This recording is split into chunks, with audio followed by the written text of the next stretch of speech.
como havia prometido para vocês, independente aí do resultado, até mesmo, desculpe pela voz de hoje, que por algum motivo amanheceu assim meio zoado, mas enfim, não está nada incomodando, então acho que pelo menos dá pra gente conversar aqui um pouco a respeito desse jogo, que o Goiás pecou em praticamente todos os pontos dessa estreia do Campeonato Brasileiro, e o que não podia faltar, né? Os dois únicos jogadores realmente que poderiam agregar alguma coisa dentro desse elenco, tanto o zagueiro Sidney quanto também o ponta direita da Belmonte ficaram de fora desse duelo fundamental na primeira rodada. É difícil até a gente culpar uma única pessoa, porque é um conjunto de erros que realmente ocasionou nessa goleada na estreia contra o Coritiba, que ainda assim não fez uma partida espetacular. O Coritiba nem inclusive forçou muito o time esmeraldino. Se quisesse podia ter ganhado de 5, 6, 7 tranquilamente, até mesmo por ser a primeira rodada do campeonato, os jogadores ainda se entendendo. O Coritiba sentiu um pouco também do desgaste físico, né, da partida 11 horas da manhã, mas realmente mesmo com esses 4 desfalques, tanto principalmente no ataque, né, Pedro Raul, o Nicolas, também o Luan e ainda esse desfalque na zaga agora de última hora que foi na situação do Sidney, né, sem considerar o Nicolas também no centroavante, então realmente fez muita falta. Eu esperava que pelo menos na defesa teria ali uma segurança um pouco maior, como já vinha fazendo aqui durante a semana, tentar fazer um time o mais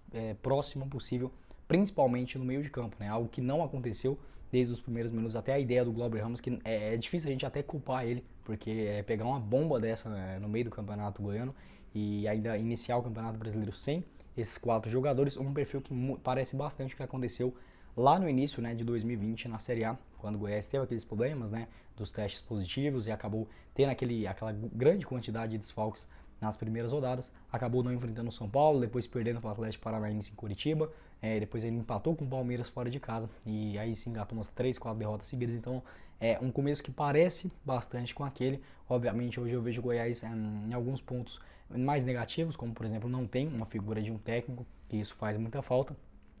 Naquela situação também da paralisação do futebol, o Goiás tinha um pouco mais de dívidas, esse ano reorganizando um pouco mais, entretanto é um elenco e em geral também, né, a preparação do Goiás para a Série A está muito abaixo das outras equipes. Eu vejo o Goiás muito mais organizado, não só em questão de time, eu já até cansei de falar aqui no canal, o elenco do Goiás, mesmo com essas derrotas ridículas nos últimos jogos, se chegasse ali 3 a 4 jogadores bons, né, para compor o elenco, um volante titular, além disso um camisa 10 e mais um outro jogador pelas beiradas do campo, além claro do técnico, poderia dar um jeito aí nessa equipe, mas ao que parece o Goiás não fará isso porque, né, em questão de técnico, o Paulo Rogério já deixou claro ele que deve trazer depois da janela de transferências para jogadores, que acontece até o dia 12 de abril, na próxima terça-feira, é o limite que o Goiás tem para inscrever atletas. Então, se chegar esses jogadores, que eu acho pouco provável, Matheus Salles, inclusive volante do Curitiba, deve ser um dos reforços, que assim não vai agregar em praticamente nada, trocar 6 por meia dúzia, né, tirar o Auremir, ou o Caio Vinícius, ou o Felipe Vaz, é uma mediocridade assim, ridícula essa do Goiás.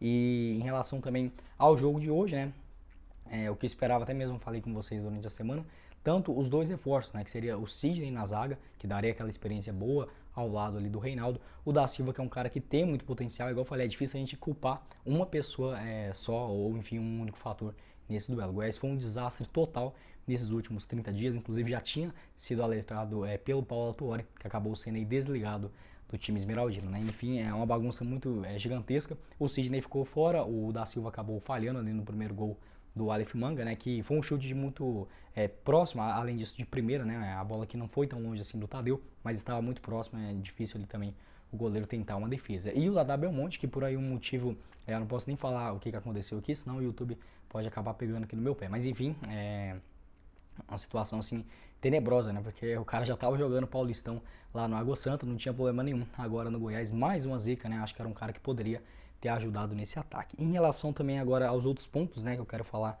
da partida de hoje, a gente pode considerar algumas boas opções, né, ao decorrer da temporada, quem sabe com um time um pouco mais ajeitado. Gostei do Caio Vinícius nessa sua volta ao time, conseguiu recuperar ali alguma quantidade boa de bola nas divididas. O Felipe Bastos também no primeiro tempo, tirando aquela jogada que o Léo Gamalho acabou finalizando pro gol, né, na defesa do Tadeu. Ele até que estava conseguindo marcar direitinho. A questão mesmo do Goiás nesse duelo foi ter levado um gol tão rápido, né? É inacreditável um time que vai para jogar fora de casa com esse intuito de se defender, levar um gol logo com 10 minutos de jogo. Isso é uma coisa que não pode acontecer. A partir dali, né, sem 4 atacantes lá na frente com o Renato Júnior, jovem jogador ali que está chegando agora, e com a Podi, a chance de o Goiás fazer um gol nesse jogo era praticamente mínima, né? Então pagou muito caro por isso. Logo no finalzinho do segundo tempo, do primeiro tempo já estava sentindo falar o Goiás, se segurar pelo menos esse 1-0, vai que ali no segundo tempo consegue uma bola parada, né, faz um gol de empate. Ficou naquela pressão ali nos minutos finais, ainda da primeira etapa, saiu com 1-0 apenas no placar e logo no segundo tempo com 40 segundos de jogo. É uma coisa assim que não dá para explicar mesmo. Bola alçada ali na área, o Reinaldo acabou falhando, mas que no geral, igual eu disse, não, o Reinaldo até que fez outros lances positivos também. Nessa questão não conseguiu, né, marcar ali o Léo Gamalho. O Goiás que, de novo, né, sofrendo com essa lei do ex, todos os gols com participação de ex-jogadores esmeraldinos, realmente é um tapa na cara do torcedor assim, muito grande nesses últimos anos. Né. E em relação também no segundo tempo, aí sim, né, o Goiás já é uma bagunça total. Até conseguiu algumas finalizações boas, né? O Danilo Barcelos perdeu um gol ali debaixo da trave. O próprio chute do Maguinho, que entrou na segunda etapa, fez uma partida ali razoável. Mas muitos jogadores improvisados, né? Lateral no meio de campo, lateral também na parte ofensiva, isso não costuma dar muito certo, principalmente num nível tão alto como é, né, da Série A do Campeonato Brasileiro. Como eu disse, o Coritiba nem chegou a pressionar tanto assim o Goiás, não ficou em cima os 90 minutos, mas é um time muito mais bem organizado, muito bem postado dentro de campo, só esperou ali as falhas do Goiás para fazer os seus gols, né, realmente vem no início melhor de temporada, tem jogadores melhores, inclusive, né, sem deixar de citar esses 4 desfalques do Goiás, que obviamente faz muita falta, mas no segundo tempo o Coritiba, por exemplo, colocou o Regis, aquele camisa 10 ex-Guarani, ex-Sport, e também o Fabrício Daniel, destaque do Mirassol, passagem do América Mineiro. Então, assim, nem se o Goiás estivesse com o time titular, não teria esses 2 jogadores tão bons, assim, por exemplo, no banco de reservas. O que mostra é a falta de planejamento, o Goiás fazendo de tudo para voltar para a Série B, uma coisa que foi tão difícil sair do ano passado, né, para logo no primeiro ano começar o campeonato desse jeito, uma vergonha tão grande assim.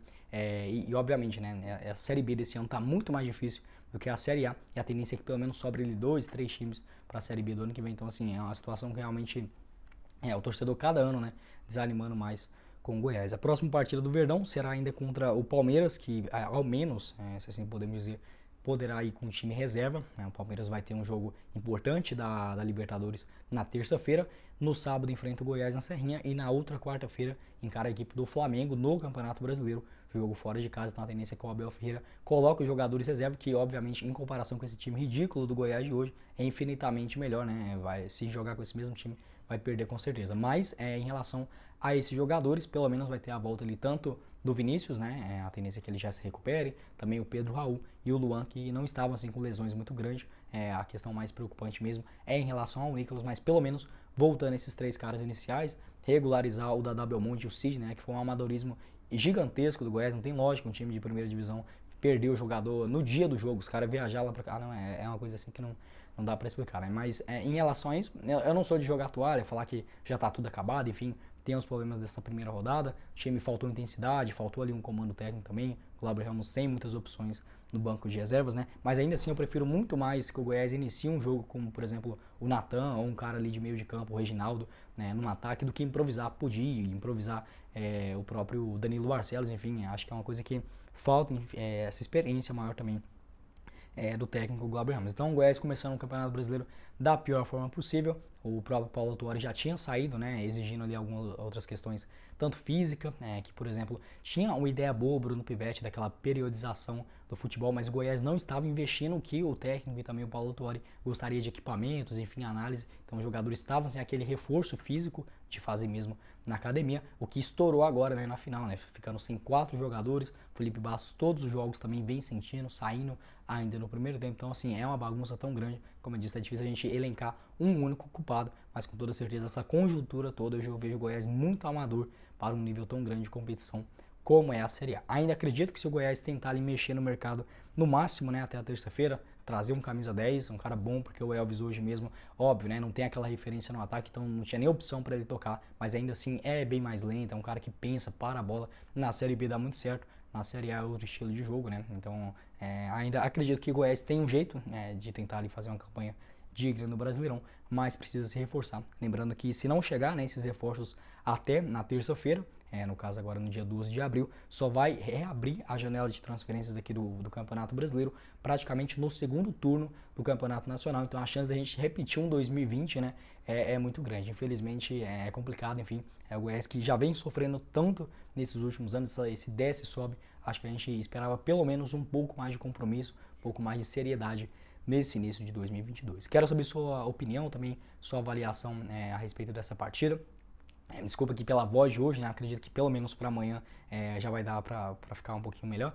Até mesmo coloca aí no 2x, que dá pra escutar um pouco mais sem essa falha, sem sobe e desce no tom de voz, mas enfim, para amanhã não vou deixar vocês sem vídeo, estou bem até, não, a questão mesmo foi só a corda vocal que meio que perdeu o seu passo, mas quero que você deixe aqui embaixo sua avaliação desse time, desse duelo horroroso, mas que já era muito esperado, né, o Goiás enfrentando uma equipe 1000 vezes mais organizada, que saiu da mesma condição, né, do time esmeraldino da Série B do ano passado e começando o ano de uma forma bem mais promissora. Sobre o Glauber Ramos, sobre o novo técnico, como eu acho também é muito difícil hoje o Goiás conseguir tá contratando só jogadores, em vez de procurar essa figura logo de uma referência ali para comandar o time. Isso é muito perigoso, né? Porque um cara ali minimamente sério não vai querer entrar numa barca tão furada dessa, os jogadores já todos escolhidos, campeonato brasileiro só reabrindo a janela de transferências lá ainda depois do mês de julho, então assim, começa da pior forma possível, enfim, um time que aparentemente estava tão bem organizado no Goianão, apesar de não servir de parâmetro, as finanças estavam boas, enfim, relacionamento ali aparentemente bom com o Bruno Pivetti, acabou saindo tudo isso, a final do Goianão desastrosa e esse início também horroroso do Campeonato Brasileiro. Quero saber sua opinião aqui embaixo, também quais alterações você faria no time em relação ao elenco que vai enfrentar agora o Palmeiras no próximo final de semana. Lembrando que o Goiás enfrenta o Palmeiras no sábado, depois no meio da semana tem o Red Bull Bragantino ainda na Serrinha, pela terceira fase da Copa do Brasil, e no outro final de semana também já encara a equipe do Avaí na ressacada. Bom, esse foi o vídeo, eu espero que vocês tenham gostado. Não esqueça de deixar o seu like aqui embaixo, também se inscrever em nosso canal e conferir o nosso outro canal, que é o de cortes, que eu vou deixar aqui embaixo também na descrição. Quem falou com vocês foi o Guilherme e nos vemos numa próxima oportunidade, meus caros esmeraldinos. Valeu, galera!